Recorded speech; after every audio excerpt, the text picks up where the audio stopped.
সমাগত শাৰদীয় দুৰ্গা পূজা। দুৰ্গা পূজাক লৈ ৰাজ্যৰ ভিন্ন প্ৰান্তত চলিছে ব্যাপক প্ৰস্তুতি। ব্যতিক্ৰম নহয় দক্ষিণ কামৰূপৰ টিয়ামাৰীৰ শ্ৰী শ্ৰী মা ভগৱতী গোসানীপীঠ। ইয়াৰে সামগ্ৰিক পৰিৱেশ মোৰ সতীৰ্থ সাংবাদিকে দেখুৱাব আৰু আমি পোনে পোনে যাব বিচাৰিম উদ্যোক্তা কমিটিৰ মাজলৈ। আমাৰ এই পূজাখনত বা এই থানখনত আমাৰ পূৰ্বপুৰুষে কৰি থৈ যোৱা সাজি থৈ যোৱা কাঠৰ মূৰ্তিতে আমি এই কি কয় শ্ৰী শ্ৰী মা ভগৱতী টিয়ামাৰী পীঠ থানৰ পূজাখন কৰি অহা হয়। এই অঞ্চলত সকলোৱে জানে আমাৰ টিয়ামাৰী পীঠ থানত শ্ৰী শ্ৰী মা ভগৱতী টিয়ামাৰী পীঠ থানত নৱনী পূজা কৰে।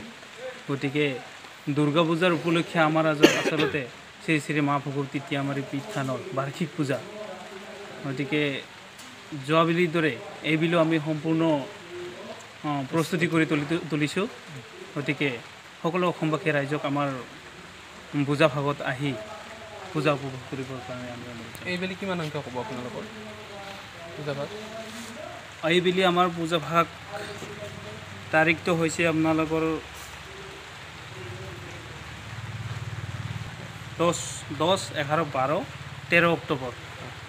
অসমীয়া হ'ব আপোনাৰ 23, 24, 25, 26 আহিন। গতিকে এই 4 দিনীয়া কাৰ্যসূচীৰে আমি এই পূজা ভাগ মানে পালন কৰি আহিছোঁ। গতিকে আমাৰ এই পূজা ভাগত আমাৰ সকলো দৰ্শনাৰ্থীলৈকে আমি মানে ভোগ আয়োজন কৰা হয়। গতিকে সকলো দৰ্শনাৰ্থী আহি আমাৰ পূজা ভাগত ভোগ উপভোগ কৰিব পাৰিব। ভক্তৰ ভিৰ কেনেকুৱা হয় ইয়াতে পূৰ্বৰ পৰা ভক্তৰ ভিৰ আচলতে অগণন হয়। মানে আজি পূজা বুলি নহয়, প্ৰত্যেক দিনে ভক্ত সমাগম হয়।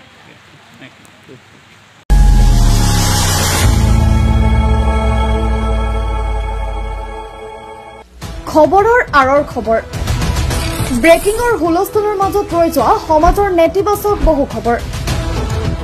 ৰাজনীতিৰ পৰা সমাজ নীতিলৈ, খেল জগতৰ পৰা কৃষি খণ্ডলৈ, ছবি জগতৰ পৰা সাহিত্য চৰ্চালৈ, বৰাক ব্ৰহ্মপুত্ৰৰ লগতে উত্তৰ পূবৰ সাতভনীক সামৰি অসমৰ সংবাদ জগতত নতুন সংযোজন Assam north east news live 24/7।